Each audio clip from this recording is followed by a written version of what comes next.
नमस्कार। आज मैं ओरछा के ऐतिहासिक स्थल पर हूँ।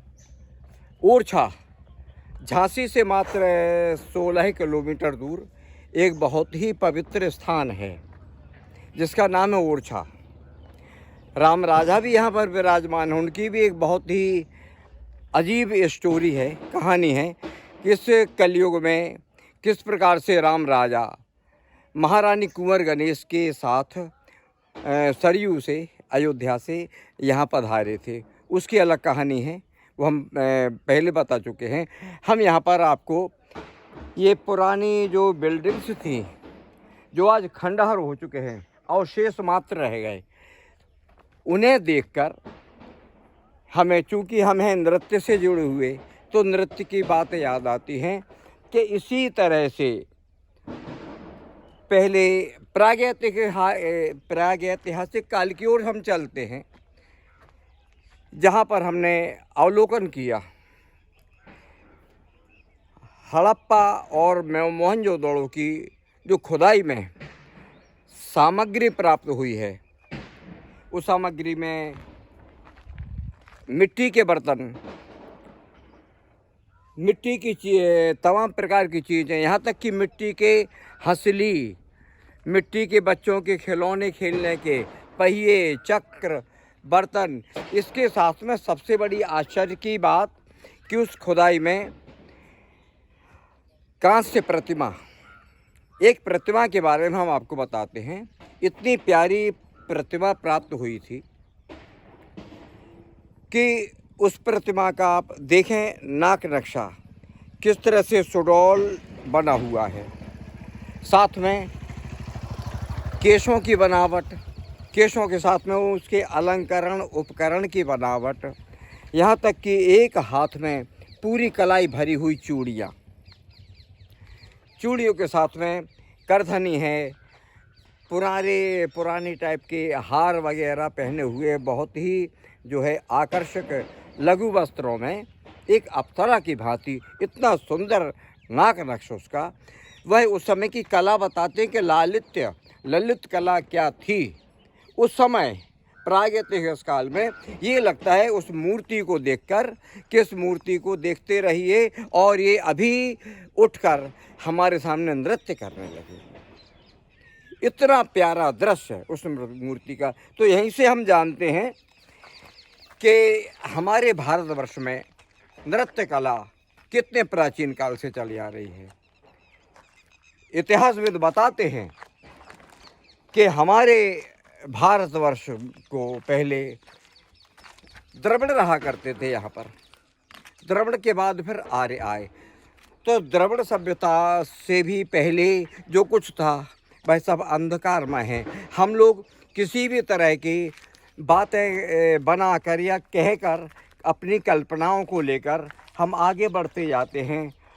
अब यहीं से हम समझ लेते हैं कि उस काल में इतनी सुंदर प्रतिमा प्राप्त हुई, तो ललित कला हमारी कितने आगे ना होगी। इसी कला को हम देखते हैं, ललित कला को। तो सामने आते हैं भित्ति चित्र, अजंता एलोरा की गुफाओं की भित्ति चित्र मिले हैं। और उसी समय के लोथल में, उदयगिरी पर, मिर्ज़ापुर में, यानी पुरानी सभ्यता जहाँ बसी हुई थी, पुरानी सभ्यता बसने के स्थान थे, या तो जल, किसी प्रकार का जल स्रोत हो या नदी हो, क्योंकि नदी के किनारे फलदार वृक्ष भी लग जाते हैं, पेड़ पौधे भी लग जाते हैं और पीने के लिए पानी उपलब्ध होता है। पानी की उपलब्धि सबसे बड़ी हम ये जानते हैं, हमने ये पढ़ा है, ये सुना है कि पुराने काल में सबसे पहले राजा रजवाड़े नहीं थे, ज़मीन जायदाद नहीं थी, महल बंगले नहीं थे। उस समय जब मानव झुंड बनाकर रहते थे, झुंड बनाकर या तो नदियों के कछारों में या पेड़ों की शाखाओं के ऊपर या कंदराओं में, गुफाओं में, लोग वहाँ रहते थे। गुफाओं में, कंदराओं में अपना जीवन यापन करते थे। उस समय जो है कला हमारी विकसित थी, क्योंकि हित अनहित पशु पक्षी हूँ जाना। हित अनहित के बारे में सभी जानते हैं, संचय करने के बारे में सभी जानते हैं। जहाँ पर लोगों को खाने पीने के लिए फल फूल या शिकार करने के लिए उपलब्ध हो जाते थे, इंसान वहीं पर जो है झुंड बनाकर रहने लगते थे। झुंड बनाकर इसलिए रहते थे कि पशुओं का भय था, किसी तरह से पशु आकर जंगली जानवर उन्हें हानि पहुंचा सकते हैं। उस डर की वजह से साथ में रहा करते थे और एक स्थान पर अन्न वगैरह या फल समाप्त होने पर वे दूसरे स्थान पर अन्यत्र चले जाते थे। स्थान कहाँ ढूंढते थे? नदियों के आसपास, जहाँ पानी की सुविधा हो। कहीं पर फल फूल भी मिल जाते थे। उसके बाद में फिर सीखा अग्नि जलाना, अग्नि के बाद संचय करना। अग्नि जलाकर सीखा तो अग्नि के साथ में उन्हें मालूम हुआ कि किस तरह से भून कर किसी चीज़ को खाते हैं तो स्वाद बदल जाते हैं। उस भुनी हुई चीज़ को खाकर स्वाद बदल जाते हैं। हम देख रहे हैं कि हमारे सामने पुरानी ऐतिहासिक दीवारें, खुद कुछ खंडहर अवशेष पड़े हुए हैं। उनके बारे में भी देखते चलते हैं कि कितने पुराने अवशेष हमारे सामने हैं। उन्हीं को देखकर हमें याद आ रही है अपनी प्राचीन सभ्यता, किस तरह से लोग रहते थे। बताया है, इतिहासविद बताते हैं कि भारतीय नृत्य सबसे प्राचीन है। इस भारत में जो नृत्य हुआ करता था वह सबसे प्राचीन, क्योंकि धरती भी अपनी ये जो भूमि है, भरत भूमि, ये सबसे प्राचीन है। इतना पुराना इतिहास कहीं का भी विश्व में आप कहीं भी चले आए, इतना पुराना इतिहास कहीं का भी नहीं मिलेगा। हमारे नृत्य के बारे में बताते हैं और हम भी जानते हैं इस बात को कि जहाँ पर भी हम उमंग में आते हैं, किसी भाव को लेकर प्रदर्शन करना चाहते हैं तो हमारे चेहरे पर मुस्कान आ जाती है, अंगों में, अंगों प्रत्यंगों में स्फूर्ति आ जाती है। यह सब देखते हुए हमें अपने नृत्य की भी याद आती है कि हाँ, जिस समय द्रविड़ काल था, द्रविड़ काल में स्त्रियां, पुरुष, अविवाहित या विवाहित सभी मिलकर मौसम का आनंद लेते थे। मौसम में क्या है, भारत में 3 ऋतुएं आती हैं, 3 मौसम आते हैं, गर्मी, सर्दी, बरसात। गर्मी में अत्यधिक गर्मी पड़ती है और धीमे धीमे गर्मी शांत होती है तो बरसात का मौसम आता है, अत्यानंद देने वाला, बहुत ही आनंदित मौसम होता है।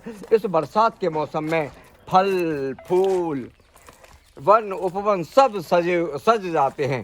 तब उस समय एक समन नामक उत्सव हुआ करता था, उसे समन बोलते थे। प्राचीन समय में वह उत्सव होता था कि दूर हरियाली फैली है, वृक्ष लताएं फैले हैं, उनके बीच में दौड़ते हुए, घूमते हुए, सज धज कर नारियां और पुरुष इकट्ठे होकर, कोई भेदभाव नहीं था कि पुरुष कहाँ है और नारी कहाँ, या अलग अलग स्थान पर नृत्य करें। सब झूमकर बड़े बड़े ढोलों के साथ में, ढोल लेकर और बढ़िया अच्छे परिधान पहन कर अपने हिसाब से वह नृत्य में भाग लेते थे, नृत्य का आयोजन करते थे। उस नृत्य में आप देखते हैं कि नृत्य में चेहरे पर मुस्कान बहुत ज़रूरी है। हंसते हुए एक दूसरे के गले में हाथ डालना, बाहों में बाहें डालना, कमर में हाथ डालना, हाथों में हाथ डालना और पैरों के साथ में थिरकन। ये एक विशेषता थी कि लय में, ताल में प्रत्येक स्त्री पुरुष नृत्य करते थे, क्योंकि लय और ताल अपने हृदय से प्राप्त होती है।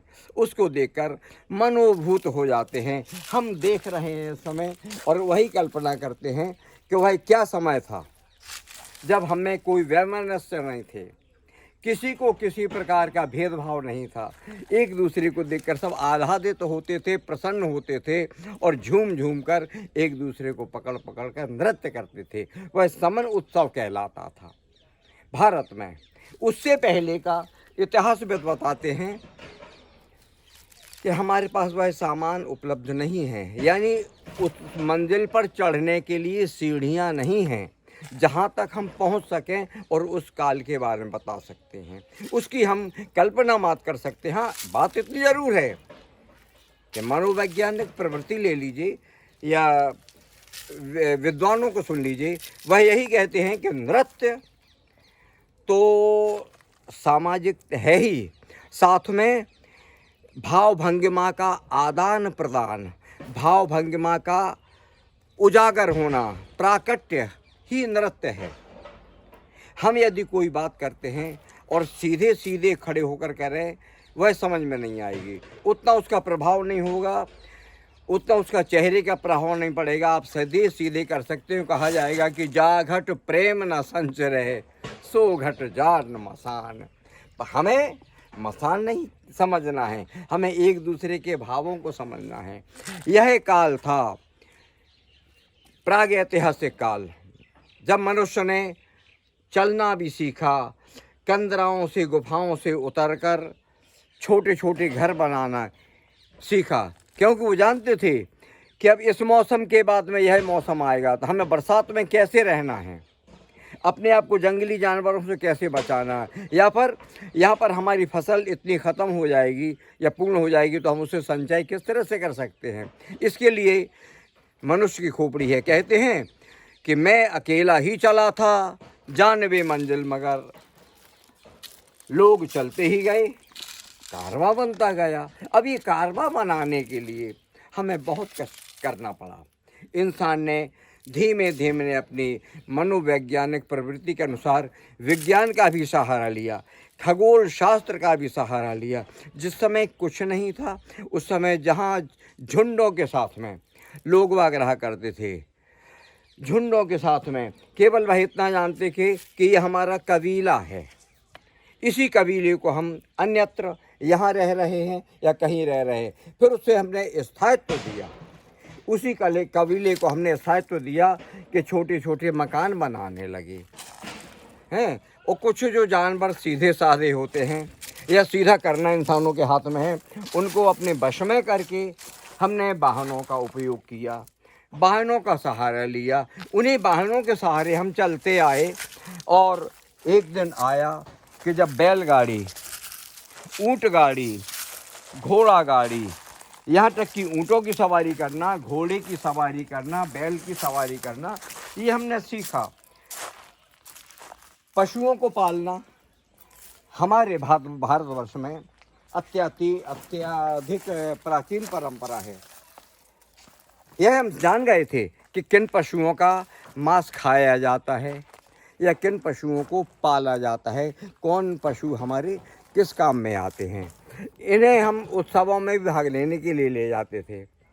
हमारे प्राचीन पूर्वज इन पशुओं के साथ में उत्सव भी मनाते थे, जैसे भेड़ों का युद्ध करना है, या मुर्गे लड़ाना जो होते हैं, या कबूतर लड़ाना, मोरों को लड़ाना, मोरों को पालना, ये सब हमारी प्राचीन परंपरा में आ जाते हैं। तभी हमारे भारत में पशुओं को अधिक महत्व दिया जाता है। आइए अब हम द्रविड़ काल से आते हैं आर्यकाल की ओर। आर्यकाल यानी पहले द्रविड़ निवास करते थे, उसके बाद द्रविड़ों से नृत्य शुरू हुआ। एक बात बताना अवश्य है कि शास्त्रीय नृत्य का यहाँ अभी कोई महत्व या कोई जानकारी किसी भी तरह की नहीं थी कि शास्त्रीय नृत्य क्या होता है। शास्त्रीय नृत्य के बारे में कोई भी कुछ नहीं जानते थे किसी भी तरह से। आया आर्यों का समय, यानी आर्यों ने भारतवर्ष में आकर अपना स्थान बनाया। उस समय सभ्यता कुछ आगे बढ़ गई थी, लोगों ने मकान बनाना सीख लिया था और कुछ अदृश्य शक्तियों की पूजा भी करते थे। सूर्य की पूजा भी करना, चंद्रमा की पूजा करना, अग्नि की पूजा करना, और इन पूजाओं के साथ में नृत्य और संगीत बहुत ही आवश्यक था। यदि नृत्य और संगीत नहीं है तो आपके घर में उत्सव नहीं है। अब ये उत्सव आप समझें कि सामाजिक उत्सव, सामाजिक नहीं, ये उनका सर्वोत्तम, सर्व प्रकार से सर्वाकृष्ट उत्सव था। अब उसी में, उत्सव में धीमे धीमे बढ़ावा आया। तो जैसे शिशु पैदा होते हैं तब उत्सव करना, या फिर विवाह करना सीख गए तो विवाहों में उत्सव मनाना, ये उनकी परंपरा में आ गया। यहीं से फिर भारतवर्ष में आर्यों का प्रारंभ हुआ। आर्यों के प्रादुर्भाव ने हमें बहुत कुछ सिखाया। आर्यों के समय में देखा गया कि आर्य गौर वर्ण के, उच्च भाल के, लंबी नासिका, हिष्ट पुष्ट, आयुधधारी हुआ करते थे, जबकि द्रविड़ लोग, उनके इतिहास में या तो नुकीले पत्थर थे, उन्होंने नुकीले पत्थर बनाकर शिकार करना सीखा था, पत्थर से पत्थर लड़ाकर उससे अग्नि उत्पन्न करना सीखा था, या फिर गहने वगैरह, उस समय ताम्र का प्रयोग होने लगा था, तांबे की खनिज वस्तुएं बनने लगती थी। अब भाले बनाए लकड़ियों से, जैसे लकड़ियां मारना, टहनी तोड़कर उससे करना, और साथ में युद्ध करना, ये उनकी कला में आ गया था। परंतु आर्यों ने आकर उसे विकसित किया, आर्यों ने अपनी सभ्यता ले आए। अब आर्यों की सभ्यता भारत में आते ही इतनी विकसित हो गई कि भारत एक धार्मिक देश के रूप में मान्यता प्राप्त हो गई। विश्व में इतना पुराना कहीं का भी, विश्व में, धरती में कहीं का भी इतिहास नहीं है जितना हमारे भारतवर्ष का। तो भारत को आर्यावर्त, आर्य मीन्स श्रेष्ठ, अपने आप को श्रेष्ठ कहना, आर्य कहलाना है। आप सुनते होंगे कि पहले पत्नी पति को आर्य बोलती, छोटा भाई बड़े भाई को आर्य बोलता, बेटा अपने पिता को आर्य बोलता। तो आर्य परंपरा, आर्य माने श्रेष्ठ, आदरपूर्ण पूर्वक, यानी आदरपूर्ण शब्द था ये आर्य। आर्यों के आते ही पूजा पाठों में वृद्धि हो गई, और उस समय फिर जब आर्य आए, साथ में वेद भी लाए। वेद आए तो पूजा पाठ की विधि चलने लगी, पशुपालन में भी वृद्धि हुई, घर मकान भी अच्छे अच्छे बनने लगे, एक तरीके से कि किस तरह से घर बनना चाहिए। ये आपको जो खुदाई हुई हैं नदी घाटी सभ्यता की, हमने बताया था कि नदियों में प्रवेश करना आर्यों ने सिखाया, नदी के जल का उपयोग करना आर्यों ने सिखाया, और उस समय उन्होंने ग्रंथों का भी अपना प्रादुर्भाव किया, ग्रंथ विकसित हुए। आर्यों के ग्रंथों के साथ में यहाँ का धार्मिक बोलबाला हो गया। तब आइए हम नृत्य की बात वहाँ भी करते हैं कि आर्यों के समय में नृत्य की एक अनूठी प्रथा थी। द्रविड़ मिल गए, द्रविड़ों का और आर्यों का एक तरह से मेल या सम्मिश्रण हुआ। द्रविड़ आगे बढ़े, आर्य आगे बढ़ते रहे, द्रविड़ भी आगे बढ़ते रहे, और दोनों का कहीं ना कहीं मेल होता रहा, और दोनों ने एक ही परंपरा को आत्मसात कर लिया। द्रविड़ों की परंपरा भारतीय परंपरा, आर्यों की परंपरा भारतीय परंपरा, यानी भारतवर्ष के ही आर्य हो गए, द्रविड़ भारत के ही थे। अब हमारे आर्यावर्त में जितना भी कुछ हुआ, जितना भी कुछ हुआ, जैसे वेद हैं भारत में, यजुर्वेद, ऋग्वेद, अथर्ववेद और सामवेद, इन चारों वेदों की रचना मानी जाती है। अब जब वेद बने तो विद्वानों ने वेद बनाए हैं, विद्वान पंडित कहलाते थे, यहाँ से वर्ग प्रारंभ होता है। भारतवर्ष में पहले कबीले थे, जाति नहीं थी, संप्रदाय नहीं थे, अपने अपने हिसाब से सब अपने अपने स्तर से रहते थे। लेकिन यहाँ से धीमे धीमे जाति, वर्ण और वर्ग व्यवस्था बन गई। उनमें सर्वोत्तम वर्ग माना जाता था ब्राह्मण वर्ग। ब्राह्मणों का वर्ग सबसे आगे था, जिनका काम कर्मकांड में भाग लेना, कर्मकांड की ओर ले जाना, ये ब्राह्मणों का काम था। ब्राह्मण वैदिक रीति से समझाते थे, वेद पुराणों के बारे में बताते थे, यहाँ तक कि उन्होंने अपने आश्रम बना रखे थे। ब्राह्मणों ने ऋषि मुनि बनकर दूर जंगल में एकांत स्थान पर आश्रम बनाना और वहाँ पर विद्यार्थियों को शिक्षा ग्रहण कराना, ये वैदिक काल का काम था। वैदिक काल में उत्तर वैदिक, पूर्व वैदिक और उत्तर वैदिक। अब वैदिक काल में जो पूर्व वैदिक में हुआ, उसमें दोनों का मिश्रण हुआ, द्रविड़ का और आर्य सभ्यता का। आर्य सभ्यता में नृत्य को भी आगे बढ़ावा दिया। नृत्य के साथ में गायन, वादन, तीनों को बराबर का समान अधिकार था। इस समय भी जैसे लोक नृत्य हुआ करते थे द्रविड़ों के समय में, इस समय भी हरी हरी घास में नृत्य करना। एक बदलाव आया, उत्सव बढ़ गए।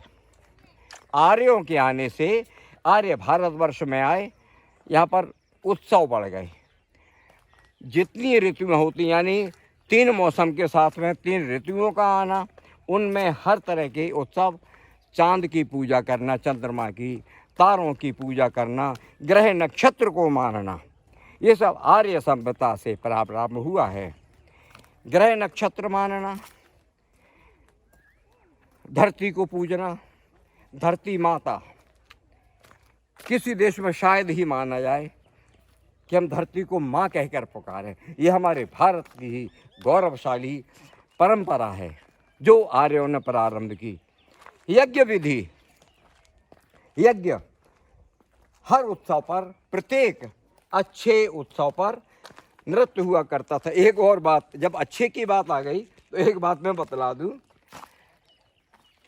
कि द्रविड़ काल में तो यदि जन्म पर तो नृत्य होता ही था, संगीत चलता ही था। इस काल में मृत्यु पर भी, जैसे बुजुर्ग मृत्यु को प्राप्त होते हैं, वृद्ध लोग, अच्छे लोग, तो उनके मरने पर खुशी मनाते थे, गम नहीं करते थे, है ना। किसी भी तरह का गम ना मनाकर खुशी मनाना और भजन करना, नृत्य करना, ये परंपरा थी। अब यही परंपरा आपको उत्तर वैदिक काल में भी, पूर्व वैदिक काल में भी प्राप्त हुई और उत्तर वैदिक काल में भी यही परंपरा मिली। उत्तर वैदिक काल में भी जैसे जन्म हो रहा है तो जन्म के समय उत्सव मनाना, जन्म के समय उत्सव मनाना, उसके साथ जातक संस्कार करना, अन्य अनेक प्रकार के। और यहाँ पर हमने बताया आपको कि वर्ग बन गए थे। उच्च वर्ग में कुछ विधि विधान ज़्यादा थे, उससे कम आ जाते थे छोटे वर्गों की तरफ। उच्च वर्ग में सबसे पहले ब्राह्मण वर्ग में खान पान का ध्यान रखना, पूजा का ध्यान रखना, प्रारंभ काल से ही, प्रातः काल से ही उठना, यथावधि सोना, ये सब आश्रमों में पंडित ऋषि मुनि सिखाते थे। ऋषि मुनियों का समय था, उस समय पूरे भारतवर्ष में जगह जगह पर आश्रम थे। उन्हें कोई धन का लालच नहीं था। ब्राह्मण वर्ग को या ऋषि मुनि वर्ग को धन का लालच नहीं था। वह तो केवल वेद पुराणों का, उपनिषदों का, उस समय निश्चित उपनिषद बन भी रहे थे, ये ना है कि उपनिषद ना हो, उस समय भी उपनिषद थे और बन भी रहे थे उस समय उपनिषद। अब उपनिषद बनते रहे, संगीत, वेद चलते रहे साथ में। अब देखते हैं कि सामवेद में, सामवेद में संगीत को बहुत अधिक महत्व दिया। एक तरह से सामवेद संगीत का ही वेद है। यजुर्वेद में भी, अथर्ववेद में भी, यानी चारों वेद में कोई वेद ऐसे नहीं है जिनमें संगीत या नृत्य का कहीं भी नाम ना हो। नृत्य का नाम है तो नृत्य के साथ नर्तकों का भी नाम आता है। नर्तक के गुण, नर्तक कैसे? नर्तक गौरवर्ण के, हिष्ट पुष्ट, सुंदर मुखारविंद, सुंदर शरीर और बड़े बड़े बाल, ये नर्तक के हुआ करते थे। गीत गाने वाले, उनका भी यही था, शैलूस कहलाए, है ना। कृशाश्व और शैलूस, इन्होंने अपने अपने हिसाब से गाया बजाया और सभी का मनोरंजन किया। वह केवल मनोरंजन नहीं, केवल ईश आराधना के लिए यह सब हुआ करता था। भक्तिपूर्ण ईश आराधना के लिए नृत्य भी था, गायन भी था। और जगह जगह जब उत्सव मनाए जाते थे, उनमें किसी प्रकार का वो नहीं था कि आप इस उत्सव में भाग लें या ना लें, या स्त्री ही स्त्री भाग ले या पुरुष ही पुरुष भाग ले, ऐसा कुछ नहीं था। आश्रमों में, गुरुओं के आश्रम में स्त्री भी पढ़ती थी, पुरुष भी पढ़ते थे। स्त्रियों की शिक्षा होती थी, पुरुषों की शिक्षा होती थी। स्त्रियों का भाव पुरुषों के भाव से कुछ श्रेष्ठ माना जाता था। हालांकि स्त्री और पुरुष एक दूसरे से प्रेमवत व्यवहार रखते थे, किसी से किसी को ईर्ष्या या भाव नहीं था। उस समय नृत्य यदि कर रहे हैं तो उसी प्रकार जो सामान्यतः हमने बताया था आपको, सामान्य नृत्य की तरह ही उत्सव मनाए जाते थे और सभी मिलकर उसमें भी नृत्य में भाग लेते थे। यहाँ तक आपको बता दें, लोक नृत्य ही था। कथक या शास्त्रीय, कोई भी किसी प्रकार के शास्त्रीय नृत्य का यहाँ पर अभी भाव नहीं जागृत हुआ था। किसी ने भी नहीं समझा था कि शास्त्रीय नृत्य भी कुछ होता है। आइए, हमने बताया आपको कि ऋषि परंपरा थी, आश्रम पद्धति थी, विद्यालय, कॉलेज या यूनिवर्सिटी इस तरह से नहीं थे। उस समय था केवल आश्रम पद्धति का, कि गुरु जो शिक्षा देते थे वो गुरु स्वयं ही गायन, वादन, नृत्य में प्रवीण हुआ करते थे। जो गुरु गायन, वादन, नृत्य में प्रवीण, खगोल शास्त्र में प्रवीण, यानी तारों का ज्ञान, नक्षत्रों का ज्ञान, ग्रहों का ज्ञान, गणित विज्ञान का ज्ञान, यही सब ज्ञान उन्हें था।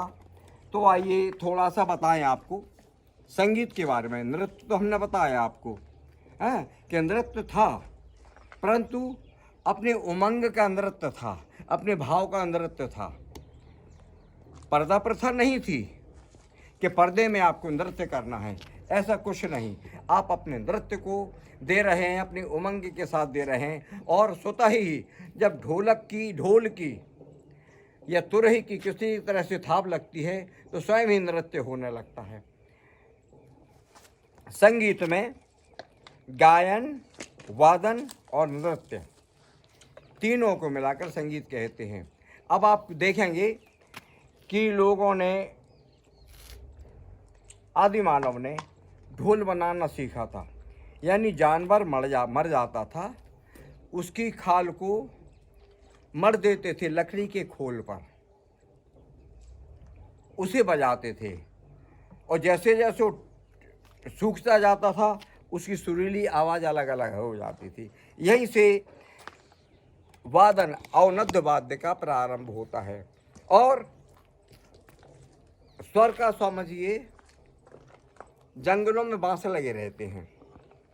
आप कल्पना करें, जंगलों में बांस लगे रहते हैं, इन बांसों में भ्रमर, भौरे आकर या कोई भी पक्षी उस तरह से कीड़े छेद कर देते हैं।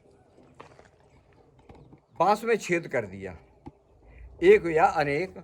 अब यहाँ से हवा आ रही है, यहाँ से हवा आ रही है और इस तरफ हवा पड़ रही है जो सीधे छिद्रों को से टकरा रही है। छिद्रों से टकरा रही है हवा, तो उनसे सुरीली आवाज़ आ रही। लोगों ने कहा ये आवाज़ कैसी, जैसे कहते नहीं है कि कस्तूरी कुंडल बसे मृग ढूंढे बनमाही। उस सुरीले स्वर से पता पड़ता है कि कितना कर्णप्रिय था, कि लोगों का आकर्षण की ये आवाज़ कितनी सुरीली।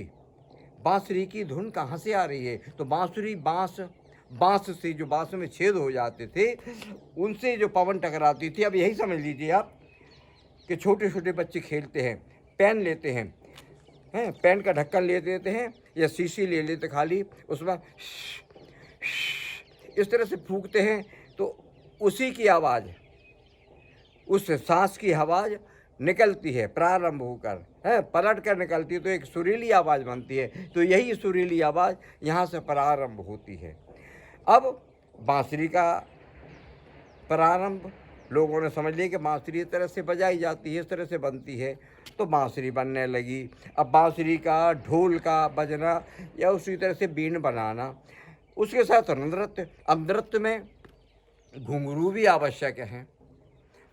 जिनके पास नहीं है वैसे नृत्य करते हैं, परंतु जैसे लोटा बजाते हैं, आपने देखा होगा भजन कीर्तन वगैरह होते हैं, तो उसमें बहुत से लोग झींका, मजीरा, चमीटा के साथ में लोटा, लोहे की डंडियों से, लोहे की रॉड से लोटा बजाते, उससे आवाज़ होती है। तो यहीं से आप समझें कि पहले नृत्य में घुंघरू के स्थान पर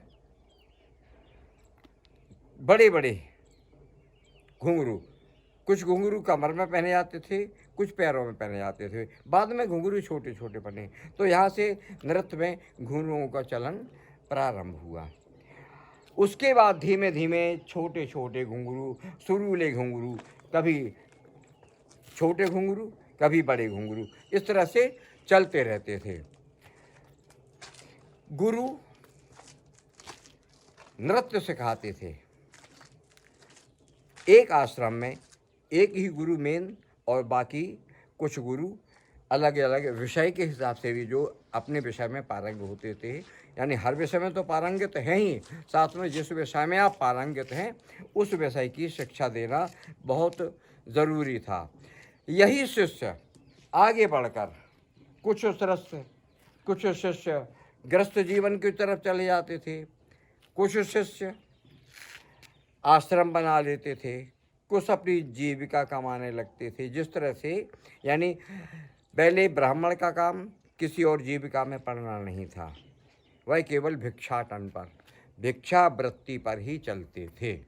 उनका काम भिक्षा मांगना था। भिक्षा मांगना यानी गुरु शिष्य को शिक्षा दे रहा है और सभी जाते थे। शिष्य बांध रखा था कि लकड़ी काटना है किसी को, सूखी टहनियाँ, हरी टहनियाँ नहीं, हरे वृक्ष नहीं, हरे वृक्ष तो लगाना है, और जंगलों से जाकर ईंधन का इंतजाम करना है। ईंधन के काहे के लिए? खाना पकाने के लिए, भोजन बनाने के लिए, और सर्दियों में कुछ गर्मी लाने के लिए, इस तरह से। और शिष्य दूर दूर तक बस्ती में अपने आश्रम से बस्ती की ओर जाते थे भिक्षाटन के लिए, भिक्षा मांगने के लिए। तो उन्हें मना नहीं करते थे लोग, क्योंकि उन घर के भी बच्चे कहीं शिक्षा पाने गए हैं, वहाँ शिक्षा पा रहे होंगे, तो उनके गुरु ने भी कहा होगा कि जाओ भिक्षा मांग कर लाओ। तो भिक्षा मांगना गर्व की बात थी उन शिष्यों के लिए, उन विद्यार्थियों के लिए, और भिक्षा देना बहुत ही ऊंची गर्व की आदर्श बात थी। गृहिणियाँ अपने घरों से निकलकर उन बच्चों को, उन शिष्यों को, इन विद्यार्थियों को बुला बुलाकर आदर भाव से भिक्षा में यथा उचित अनाज पैदा हुआ रहा, अनाज देना, वस्त्र हैं, वस्त्र देना, यानी अपने सामर्थ्य के अनुसार कुछ भी, क्योंकि वो जानती थी कि हमारा भी बेटा कहीं पर इसी समय ऐसी भिक्षा मांग रहा होता। तो माँ बड़े बच्चों को बुलाकर भिक्षा देती थी। यह परंपरा थी और गुरु के यहाँ रहकर सब सीखते थे, पढ़ते थे। यही परंपरा आपकी पूर्व वैदिक काल से उत्तर वैदिक काल तक रही। उत्तर वैदिक काल में जब वर्ण व्यवस्था बहुत ज़्यादा बढ़ने लगी, उस समय वर्णों ने अपना अपना हिसाब से चुनाव किया, बड़ी बड़ी बस्ती बनने लगी। राजा जिन्होंने अपने हिसाब से राज्य बनाए, सुदृढ़ राज्य बनाए, उनका भी प्रादुर्भाव हुआ। अब यहाँ कर वेदों का चलन या ब्राह्मणों की भूमिका अत्यंत सराहनीय रही। जब वेदों की और ब्राह्मणों की भूमिका सराहनीय रही, उस समय संगीत और नृत्य भी अछूता नहीं रहा।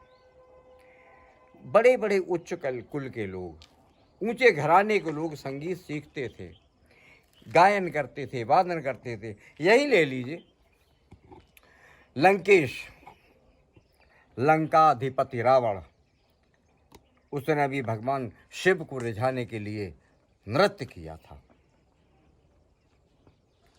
भगवान राम स्वतः ही बहुत ही सुंदर वीणा वादन करते थे, चित्रकारी करते थे। बताया है कि जब सीता जी ने कहा कि मुझे देखना है कि जंगल कैसा होता है, आप जंगल जा रहे, क्योंकि उन्होंने कहा था कि वन हित कोल किरात किशोरी, आप क्यों जा रहे हो जंगल?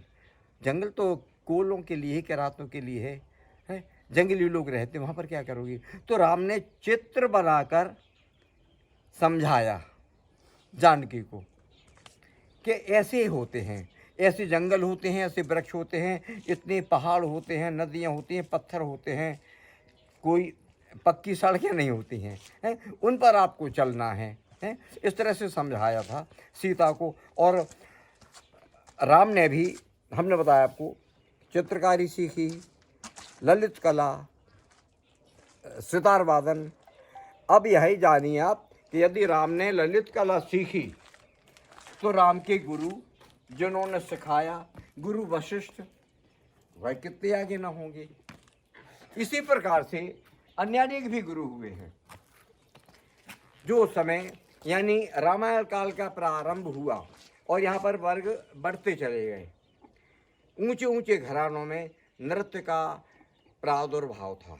सभी लोग सोचते थे कि हम नृत्य सीखें, नृत्य की शिक्षा हम ग्रहण करें, संगीत की शिक्षा हम ग्रहण करें। संगीत उनके लिए एक जीवन शैली की दिनचर्या थी। उस दिनचर्या को पालन करने के लिए संगीत आगे बढ़ता रहा, फलता रहा, फूलता रहा।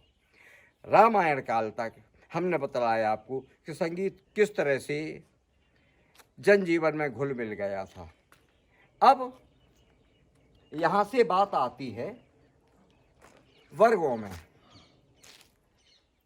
जो राजा का वर्ग होता था, प्रजापालक का, प्रजा को पालना उनका काम था। राजा का, राजा स्वयं ही संगीतकार था, संगीत के बारे में जानता था, परंतु संगीतकारों का आदर करना, संगीतज्ञों का आदर करना, उन्हें सम्मान प्राप्त कराना, ये राजाओं का एक कर्तव्य हो जाता था।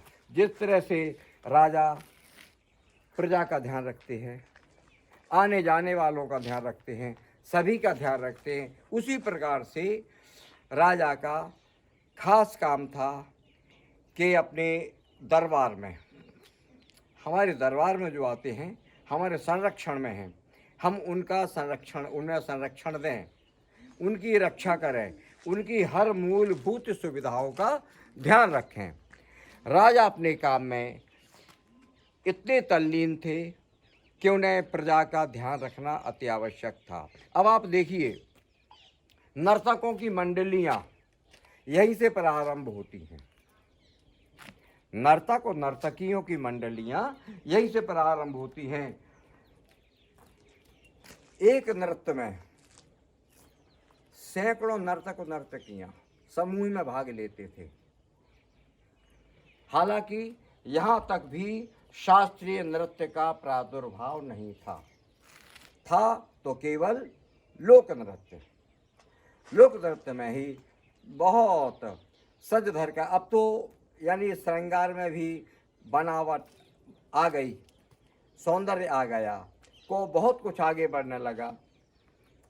जो श्रृंगार चलता था रावण के यहाँ भी आपने देखा है, सुना है, पढ़ा है कि रावण के यहाँ भी जो रानियाँ थीं, मंदोदरी उसके अतिरिक्त, ये सभी जो है संगीत में प्रवीण थीं। रावण स्वयं ही संगीत में प्रवीण था। सुलोचना को मेघनाथ लाया ब्याह कर, वह भी संगीत में प्रवीण। यानी संगीत जन जन में रुचिपूर्ण था, संगीत जन जन में समाया हुआ था। यहाँ आप देखेंगे शत्रुघ्न जब मथुरा पर चढ़ाई करने के लिए गए, राक्षस को मारने के लिए, वहाँ भी वो अपने नर्तकों की टोली साथ में लेकर गए थे। लिखा है, ये प्रमाण है इस बात के। इस तरह से हम देखते हैं कि नृत्य आगे बढ़ता चला गया, संगीत को राजाश्रय प्राप्त होने लगे थे। यहाँ से अभी तक तो संगीत उत्सव के रूप में मनाया जाता था और जगह जगह मनाया जाता था, उसमें मंडलियाँ जाती थी, परंतु यहाँ से राज दरबारों का प्रादुर्भाव हुआ और नृत्य आगे बढ़ने लगा। नृत्य जब आगे बढ़ने लगा तो नई नई तकनीकी यहीं से प्रारंभ होती है। आइए हम आते हैं रामायण से आगे बढ़कर महाभारत काल की ओर। प्रमाण मिले हैं, उर्वशी ने, अप्सरा उर्वशी ने स्वर्ग में अर्जुन को नृत्य की शिक्षा दी। उर्वशी अप्सरा ने नृत्य की शिक्षा अर्जुन को दी, संगीत की शिक्षा दी, और वही उनकी शिक्षा काम आई राजा विराट के यहाँ पर। जब उन्हें वनवास हुआ तो उन्होंने नारी रूप ब्रहन्नला के रूप में, यानी जो पुरुष होते हुए भी नारी, ऐसा रूप रखा। शाप, बस उर्वशी ने शाप दिया था, उस शाप को भी पूर्ण करना था, और यहाँ पर आकर उन्होंने उत्तरा को नृत्य की शिक्षा दी। महाभारत काल में उत्तरा को नृत्य की शिक्षा दी। और वहाँ आप देखते हैं कि भगवान कृष्ण स्वयं ही एक बांसुरी वादक थे, है ना। कृष्ण की बांसुरी ऐसी बजी, मन मेरो हरो, सुध ना रही प्राण की कौन गुमान करे, अनुमान विचार करे सुरतान की। कहा है ये कवि की रचना है कि कान्ह की बांसुरी ऐसी बजी, मन मेरो हरो, सुध ना रही प्राण की, और प्राण की कौन गुमान करे, अनुमान विचार करे सुरतान की। तान की तेग लगी ही है में, जिये में अति सोच करे ब्रस भान की। अरे भान की भौन में भूली फिरे, जब से परी बांसुरी कान में। कान की बांसुरी, ये सिंहावलोकन है ना, कि कृष्ण की बांसुरी कैसी बजती थी। कृष्ण का काल आता है तो कृष्ण ने भी गुरु संदीपनी के यहाँ पर, हालांकि जानते थे ये तो योगी राज, 64 कलाओं के योगी, 64 दिन में पूरी शिक्षा ग्रहण कर ली संदीपनी गुरु के यहाँ पर जाकर, और स्वयं ही एक सिद्धहस्त कलाकार थे भगवान कृष्ण। अब वहाँ आती है उनके पौत्र की बात, कृष्ण के पौत्र की बात। उसकी पत्नी को शिक्षा दी थी माँ पार्वती ने लास्य नृत्य की। उषा ने लास्य नृत्य, जो फैलाए से हल्ली सक भी कहा जाता है ना। गुजरात के लोग पहले उसे हल्ली सक बोलते थे। उस नृत्य का प्रारंभ किया गुजरात से, और गुजरात से फिर उनका ये रास नृत्य, रहस्य जिसे कहते हैं, रास नृत्य आगे बढ़ता रहा। कृष्ण ने भी नृत्य किया, कृष्ण का रास नृत्य अलग था। कृष्ण का रास नृत्य नित्य नित्य रास, प्रतिदिन। तो कृष्ण का रास यहाँ रास नहीं रहा, कृष्ण का रास उनका बचपन में चला। हमने बताया ना कि यहाँ पर शास्त्रीय नृत्य नहीं था।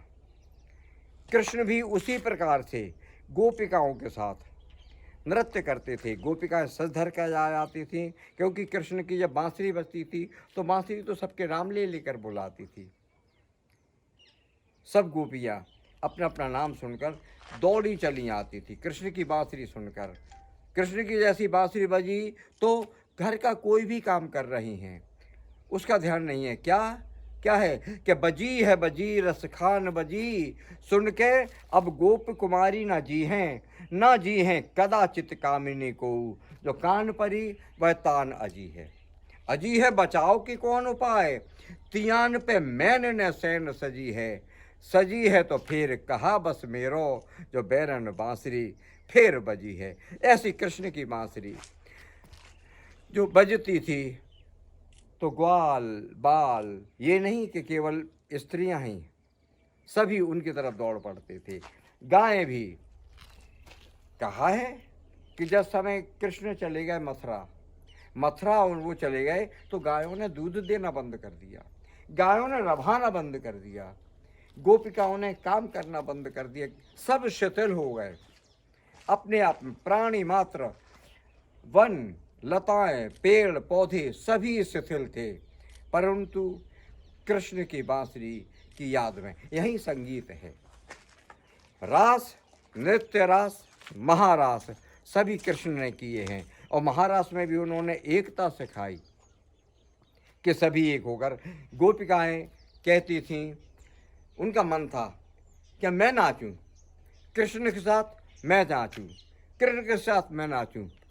योगी राज थे, योगी राज समझ गए कि ठीक है, सबकी इच्छा पूरी करना है, तो एक एक राधा एक एक कान्हा, प्रति राधा के साथ, प्रति गोपी के साथ, प्रति ग्वालिन के साथ एक एक कान्हा, यानी सबको आभास हो रहा था कि कान्हा हमारे साथ नृत्य कर रहे हैं। यह है नृत्य। नृत्य है जिंदा जादू, जिसे हम सम्मोहन भी कहते हैं। अब हमें नृत्य कब आता है? जब हम अपने चेहरे पर भाव लाते हैं, अपने मुख पर भाव लाते हैं। अब भाव के अंदर यदि भाव की बात चल रही है तो भाव देखते हैं कि क्रोध का भी भाव मुख पर आता है, प्रेम, क्रोध का भाव तो आता है मुख पर। हम किसी भी तरह से क्रोध कर लेंगे तो घृणा की बात आ जाती है, किसी के प्रति प्रतिशोध की बात आ जाती है कि हम उससे बदला लेना है, प्रतिशोध लेना है। और जब प्रतिशोध की बात नहीं है, प्रेम की बात है, तो प्रेम एक नहीं है, प्रेम कई प्रकार से है। बच्चों के प्रति वात्सल्य प्रेम,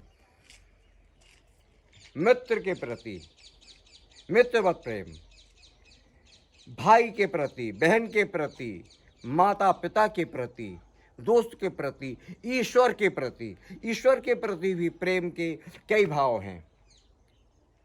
कई लोग सखा भाव में मानते हैं, कई लोग स्वामी भाव में मानते हैं। ये हमारे अंदर भाव है कि हम किस प्रकार से, किस भाव से हम ईश्वर को देखते हैं। तो उस समय जब हमारे अंदर प्रेम का भाव होता है तो हमारे नेत्रों में एक अलग चमक रहती है। श्रृंगार का भाव होता है तो कुछ कटाक्ष बनने लगते हैं, कटाक्ष से हम निहारते हैं। और अगर लज्जा का भाव है, हमारे नेत्र स्वयं ही नीचे हो जाते हैं।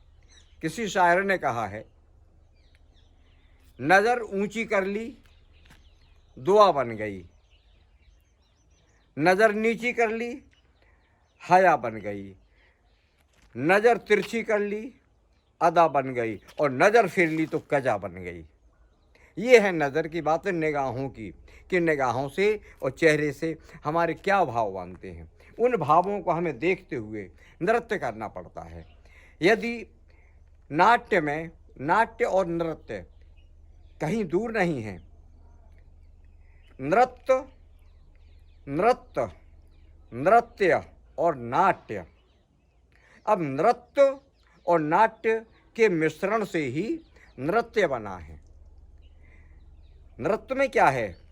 नृत्य में आप लोक नृत्य की तरह उछल सकते हैं, कूद सकते हैं, अपने फ्रीली स्वतंत्र मुक्त होकर भाव बना सकते हैं। लय ताल पर संगीत बज रहा है, आप उस पर किसी भी प्रकार का भाव कर सकते हैं, वह कोई बंदिश नहीं है। तांडव नृत्य कहलाता है, वह नृत्य नहीं है। तांडव नृत्य नृत्य नृत्य है, नृत्य नहीं है। नाट्य नाट्य में अभिनय कला आ जाती है, उसमें 9 रसों का संचार है, जैसे है ना, क्रोध का रस है, आपको दिखाना है, मान लीजिए है, किसी का वध दिखा रहे हैं, कहीं का युद्ध का सीन दिखा रहे हैं, कुछ भी कर रहे हैं, वह सब जो है नृत्य ना होकर नाट्य है। नाट्यों का रूपांतर आप देखिए, भरत मुनि ने इसी काल से, यानी त्रेता युग निकला, द्वापर आया, कृष्ण के समय से भरत मुनि ने नाट्य शास्त्रीय रचना का प्रारंभ किया था, है ना। भरत मुनि के नाट्य में बंधा हुआ नृत्य, पहले जो शास्त्रीय नृत्य चलता था वह बंधा हुआ नृत्य हो गया। 4:19।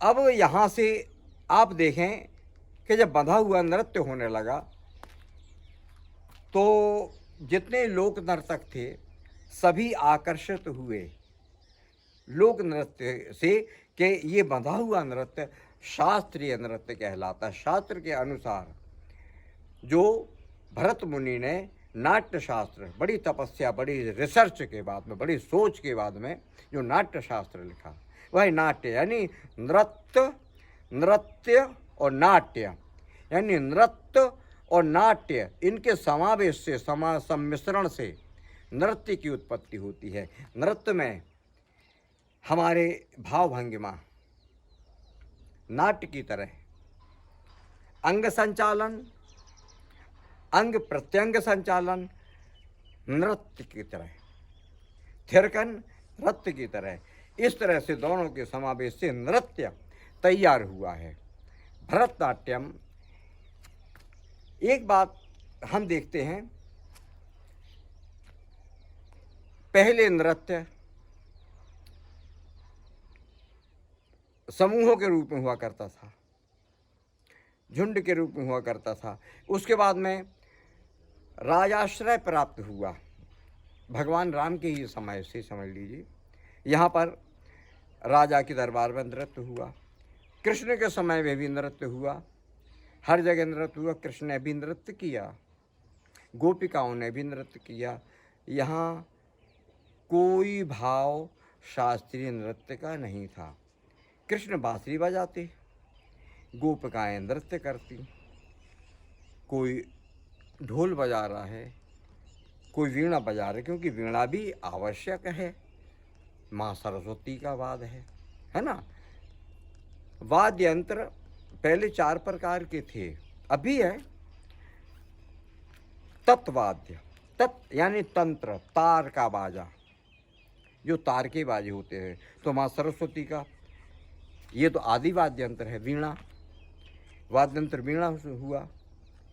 शुशर वाद्य, शुशर, शुशर यानी फूंक का बाजा, हवा का, वह हर वो क्या बोलते हैं, बांसुरी बताई हमने, बांसुरी से प्रारंभ होता है। फिर आगे आकर ये मुगल काल वगैरह में ये शहनाई कहलाई है।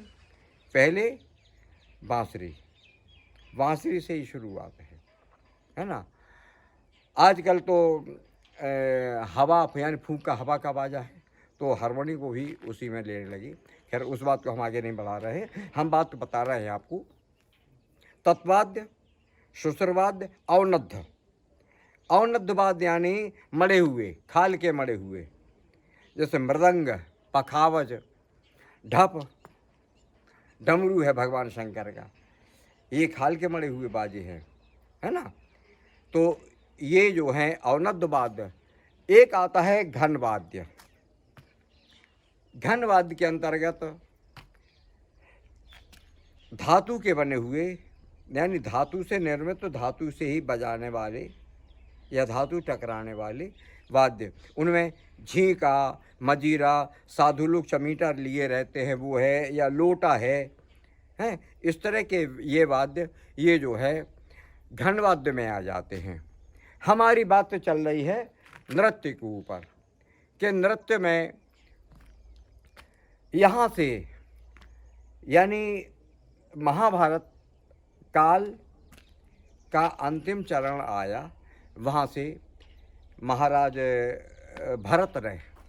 भरतनाट्यम, भरत मुनि ने भरतनाट्यम नृत्य की शिक्षा प्रारंभ किया। नाट्य शास्त्र, भरत मुनि ने नाट्य शास्त्र लिखा है, यहाँ से उनकी शिक्षा प्रारंभ हुई है।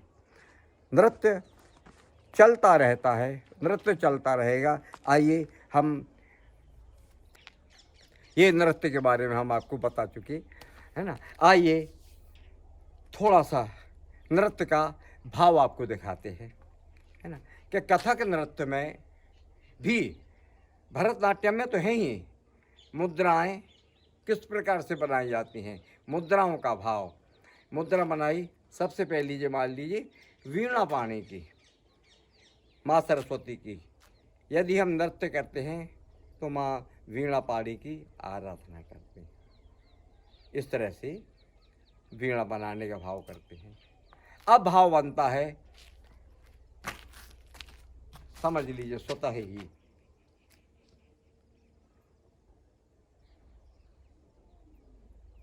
अर्थात गजाननम, भगवान गणेश का भाव। हम भाव करते हैं आदिशक्ति महिषासुर मर्दिनी का।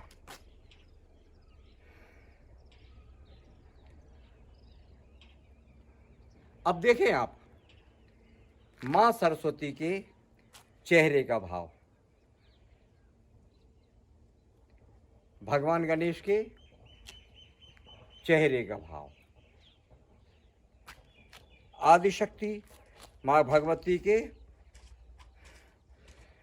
चेहरे का भाव, भगवान कृष्ण की मुरली का चेहरे का भाव। इन भावों से प्रतीकता आती है। हम भी जानते हैं, मान लीजिए हम राम का चेहरा बनाते हैं, चेहरा वही है, पात्र अनेक होते हैं। हम यदि शंकर जी बनाते हैं, भगवान शंकर, तो ऊपर से जटाजूट लगा देते हैं, सर्प पहना देते हैं।